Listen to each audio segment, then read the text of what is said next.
Train, এটা হলো Brahmaputra train. এই ট্রেনটা মোটামুটি লম্বা কম না, এবং এই যতখানি লম্বা এর পেটের খিদাও, আবার পেটটা অত বড়, খিদাও অত বেশি। ঢাকা ময়মনসিংহ থেকে ঢাকা রওনা দিল সকাল 9টায়। আমার সিট হলো ইয়োতে, আগে বলে নিই। 9টা রওনা দিল। গফরগাঁওতে একটি ট্রেন ওখানে অ্যাক্সিডেন্ট হয়েছে, লাইনচ্যুত হয়ে গেছে। সেটা মেরামত করতে অনেক সময় লাগবে, যার কারণে এই ট্রেনটি গফরগাঁও পর্যন্ত না যেয়ে মাঝপথ থেকে আবার সেই ময়মনসিংহ আবার ফেরত আসলো।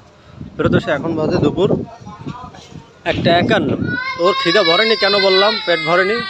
ও এখানে ময়মনসিংহ থেকে এখন ভৈরব হয়ে ঢাকা ব্যাক করবে, কিশোরগঞ্জ হয়ে ভৈরব হয়ে ঢাকা ব্যাক করবে। হ্যাঁ, ওরে মাছ। তো এখানে দাঁড়িয়ে আবার সে টিকিট বিক্রি করতেছে, দাঁড়ায় 20 মিনিট হয়ে গেল, এখনও টিকিট সে বিক্রি করতেছে। বড় মজার কথা হচ্ছে, এখানে যে টিটিগুলো আছে, যা সরকারিভাবেই টিকিট বিক্রি করতেছে, কিন্তু বলতেছে যে সিট নাই, আমরা টিকিট, শুধু টিকিট বিক্রি করতেছে, সিট ছাড়া। যাত্রীগুলো জানতেছে যে আমাদের সিট পাবো না, আবার টিকিট পাবো, টিকিট নিয়ে আসতেছে। টিটিগুলোর ওরা আবার সেই ধরে ধরে ওই সিটের কথা বলে 100 টাকা করে নিয়ে সিট দিচ্ছে কীভাবে জানেন?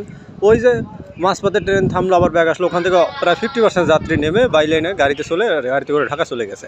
অনেক সিট খালি, এগুলো টিটিরা জানে আর আমরা যাত্রীরা জানি। বাট নতুন যাত্রী ময়মনসিংহ থেকে উঠাচ্ছে ঢাকার উদ্দেশ্যে, আবার ওই টিকিট বিক্রি করতেছে, বসে বসে টিকিট বিক্রি দাঁড়ায় বসে বসে টিকিট বিক্রি করতেছে, আর 100 টাকা করে নিচ্ছে টিটিরা। হ্যাঁ, যাত্রীদের বলতেছে যে সিট দেবো, চালান 100 টাকা।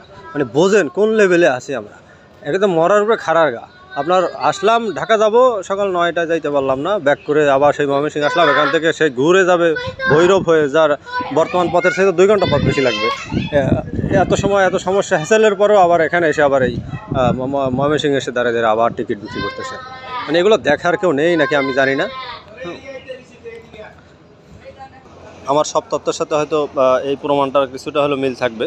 সেটা হচ্ছে আমার নিজের টিকিটটা পর্যন্ত আমার নিজের না, এই যে আবু সুফিয়ান নামে একটা লোকের, সে হয়তো মিস করছে কিছু একটা, অথবা সে আসেনি, অথবা অনলাইনে কাছে হয়তো সে ক্যান্সেল করেছে, অথবা সে আসতে পারেনি, সেই টিকিটটা আবার আমার কাছে বিক্রি করলো।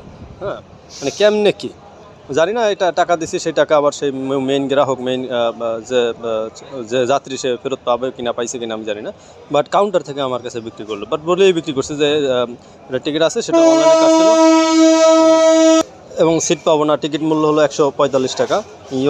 এটা হচ্ছে আপনার ইয়ো 32, তো 200 টাকা নিল।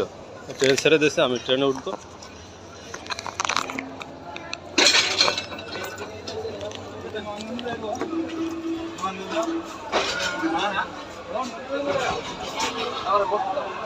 ভাই, আমার নাম হলো কাউসার, বাট